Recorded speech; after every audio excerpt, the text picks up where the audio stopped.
अस्सलाम वालेकुम अज़ीज़ तलबा व तालिबात। आज हम फिर से आपकी किताब से सबक शहद की मक्खी पढ़ने जा रहे हैं। इसका आखिरी हिस्सा हम आज पढ़ेंगे। तो चलो शुरू करते हैं। हम जहाँ से मैंने निशान रखा है वहाँ तक हमने पढ़ा है, इससे आगे हम आज पढ़ेंगे। तो आप अपनी किताब खोलिए तो शुरू करते हैं। डंक की बात छिड़ गई तो एक राज बताऊं, ये डंक हमारी हिफाजत का भी सामान है और हमारी मौत का भी। हम इतनी बदजात नहीं कि कोई सामने आए उसे डंक मार दें। भला जिसका वास्ता रंग बरंगे फूलों और मीठे मीठे शहद से हो, वो बुरा कैसे हो सकती है। हम दुश्मन को उसी वक्त डंक मारते हैं जब शदीद ख़तरा महसूस हो, यानी हम जान पर खेलती हैं, क्योंकि यही हमारी मौत भी है। हमारा डंक सीधा मगर कांटेदार होता है।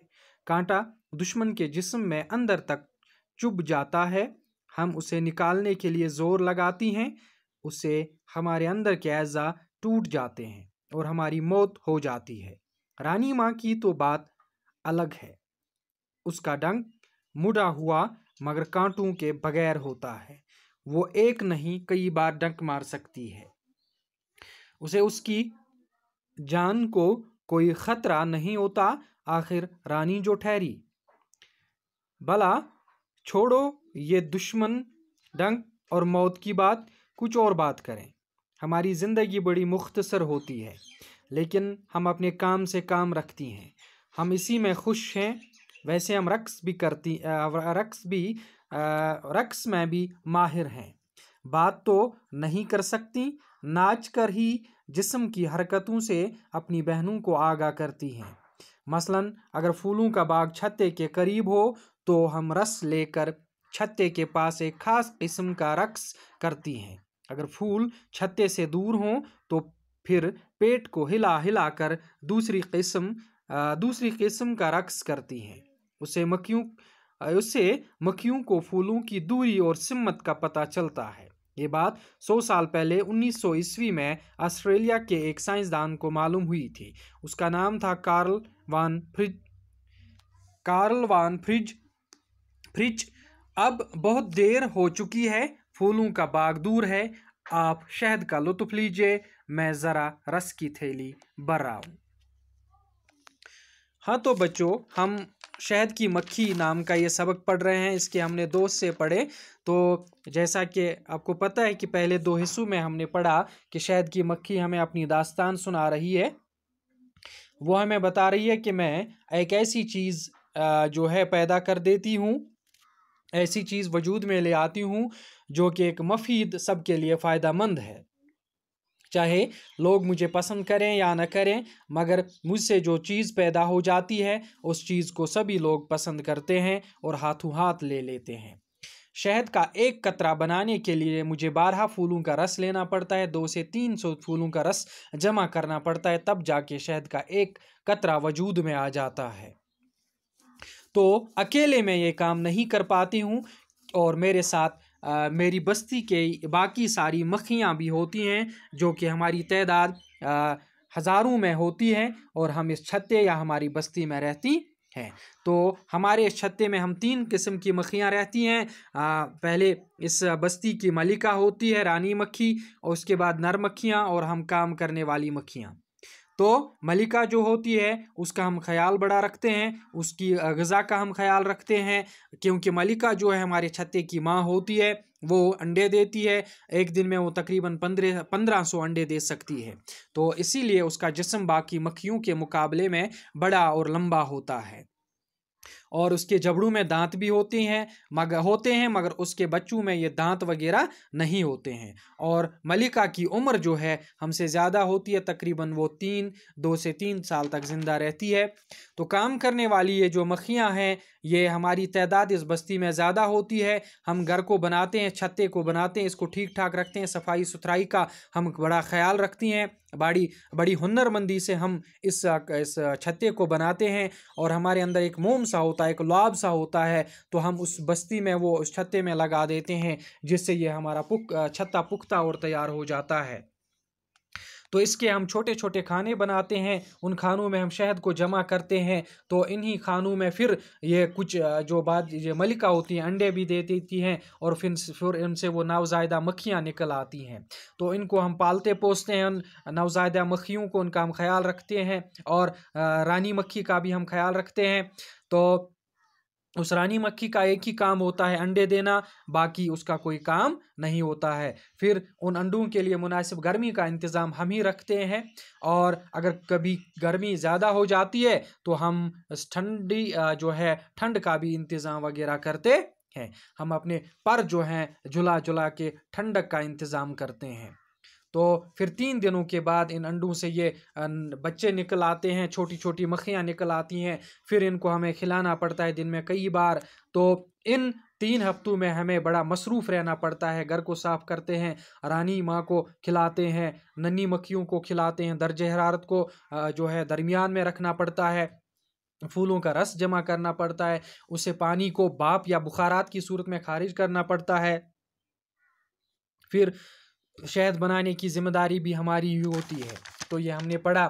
इसके अलावा ये भी हमने पढ़ा कि इसके अलावा हम बस्ती की हिफाजत का भी इंतज़ाम करते हैं, और फूलों का रस जमा कर कर के ले आते हैं, और हम ये रस जो है हमारे छत्ते में मौजूद जो बाकी बहनें होती हैं उनके हवाले करते हैं। वो घरेलू मक्खियाँ कहलाती हैं, वो इनको खानों में संभाल के रखती हैं, फिर इनको शहद में तब्दील कर दिया जाता है। शहद जो है जब पूरी तरह से पक जाता है, फिर उन पे एक लॉब या मोम डाला जाता है, एक परत, एक लेयर उन पे चढ़ाई जाती है उस पर, और उसको बंद किया जाता है ताकि सर्दियों में हमारे ये काम आ जाए। और तीसरी किस्म जो है नर किस्म की मक्खियाँ हैं, नर मक्खियाँ इनकी बस्ती में होती हैं। तो वो जो है यहाँ पर कह रही है कि उनका जिक्र मैंने किया नहीं, वो मैं भूल गई, तो वो भूलने के ही लायक हैं, क्योंकि वो बड़े नाकारा किस्म की मक्खियाँ हैं, वो कोई काम काज नहीं करती। ठीक, वो सुस्त किस्म की मक्खियाँ हैं, वो सिर्फ खाती रहती हैं, वो मक्खियाँ हम ही इनको खिलाती रहती हैं, और वो सिर्फ मज़े लूटते रहते हैं, और उनके पास वो रस चूसने का भी कोई इंतज़ाम नहीं होता है, ना उनके पास वो थैली होती है जिसमें वो रस जमा करते। कोई भी काम करने के वो लायक नहीं होते, और हम ही उनकी हिफाजत भी करते हैं, क्योंकि उनके पास वो डंक मारने का इंतज़ाम भी नहीं होता, कोई भी काम नहीं होता है, वो सिर्फ खाते रहते हैं। इसलिए जब गर्मियों का मौसम ख़त्म होता है, सर्दियाँ शुरू होती हैं, तो हम इनको अपने छत्ते से बाहर भगा देती हैं। तो आज हमने इसका लास्ट हिस्सा, आखिरी हिस्सा पढ़ा। तो इस आखिरी हिस्से में बच्चों हमने पढ़ा कि ये जो डंक मारने की बात होती है, यहाँ पर ये बता रही है ये मक्खी कि जो डंक मारने की बात होती है, ये डंक जो है हमारी हिफाजत का सामान है। जब हम किसी को डंक मारते हैं, कांटा किसी को चुभाते हैं, तो इसके साथ ही हमारी मौत भी हो जाती है। हम इतनी जो हैं, इतनी जो हम कह सकती हैं बदजात मक्खियाँ नहीं हैं, इतनी जो हम कह सकती हैं इतने जो हम ये एहसान फरामोश नहीं है, इतने जो हम कह सकते हैं ये इतने कठिन मक्खियाँ नहीं है, कठोर नहीं है कि ये किसी को भी डंक मारेंगे। भला जो है हमारा वास्ता जो है रंग बिरंगे फूलों के साथ पड़ता रहता है, और मीठे मीठे शहद के साथ हमारा वास्ता है। हम बुरे कैसे हो सकते हैं? हम उतने बदजात और बुरे नहीं हैं, हम इतनी बुरी और बदजात नहीं हैं। हम दुश्मन को उसी वक्त डंक मारते हैं, हम दुश्मन पर उसी वक्त हमला करते हैं जब हमें ख़तरा लाहक होता है, जब हमें महसूस होता है कि हम पे शदीद किस्म का ख़तरा लाहक हुआ है, तो हम दुश्मन पे डंक मारते हैं, वरना हम ये इतना काम नहीं करते। तो जो हम डंक मारते हैं, ये हमें अपनी जान पे खेल कर ये हमें ये काम करना पड़ता है, और इसके साथ ही हमारी मौत भी वाक़ा हो जाती है, क्योंकि हमारा डंक जो है इसके साथ एक कांटा लगा हुआ होता है, सीधा कांटा।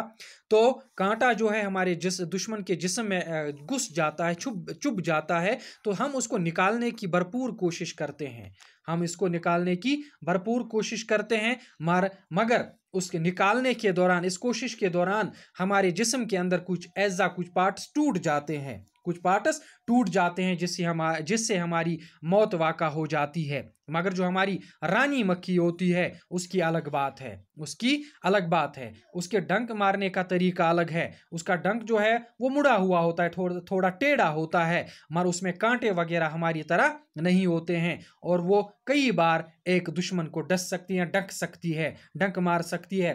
और उससे डंक मारने से उसकी जान को कोई खतरा नहीं होता है, क्योंकि वो रानी मक्खी है। तो अब हम ये बातें छोड़ते हैं, डंक मारना, दुश्मनों की बातें या मौत की बातें, कुछ और हम बात करते हैं। ये मक्खी हमें और आगे अपनी दास्तान या कहानी बताते हुए कह रही है कि हमारी ज़िंदगी जो होती है, ये हमारी ज़िंदगी मुख्तसर होती है, बड़ी मुख्तसर सी हमारी ज़िंदगी होती है। हम इसमें सिर्फ काम करती रहती हैं, हम इसमें काम करती रहती हैं और हम रक्स वगैरह भी करती रहती हैं। हम जो है इसके दौरान हम नाचती वगैरह भी हैं, क्योंकि हम जो है बात नहीं कर सकते, इस बात नहीं कर सकते हम, तो इसलिए हम अपने जिस्म की हरकतों की वजह से एक दूसरे को मुख्तलिफ कामों के बारे में पता दे देते हैं।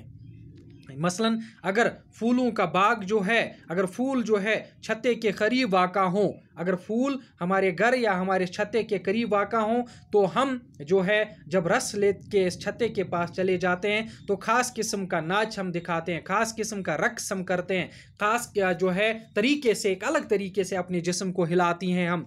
और अगर जो है अगर ये फूल छत्ते से दूर हों, अगर ये फूल छत्ते से दूर हों, तो हम जो है छत्ते से जब ये दूर हों ये फूल, तो हम मुख्तलिफ़ तरीके से अपने इस जिस्म को हिलाते हैं। हम अपने जो है दूसरे किस्म से, या जो हम कह सकते हैं अपने पेट को हिला हिला के दूसरी मक्खियों को इसके बारे में पता दे देते हैं कि उससे, हमारे इस रक्स से, हमारे इस जिस्म के हिलाने से उन्हें फूलों के बारे में पता चलता है कि कितनी दूरी पर फूल हैं और उसकी सिमत यानी किस तरफ ये फूल है।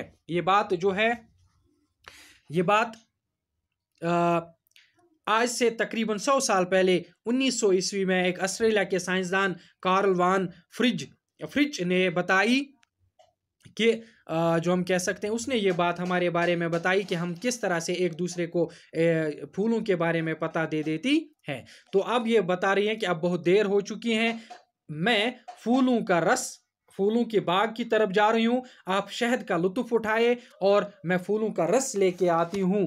मैं भी अपना काम करूंगी और आप लोग भी अपना काम करेंगे। तो इस तरह से हमने इस शहद की मक्खी के बारे में ये मालूमात हासिल की, इसके बारे में हमें मालूमात दी गई इस लेसन में। तो हमने ये सबक या ये लेसन मुकम्मल किया। तो अगले लेक्चर तक के लिए अस्सलामु अलैकुम व रहमतुल्लाह।